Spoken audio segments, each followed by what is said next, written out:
Attention, this is not a drill. This message is transmitted at the request of the United States Armed Forces. An unidentified flying object of triangular shape has been sighted above Oregon. Officials cannot identify the object. There is a significant chance that this is an enemy craft.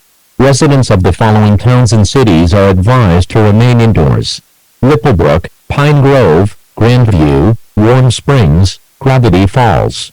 This is not a drill, please remain indoors. Repeat, this is not a drill.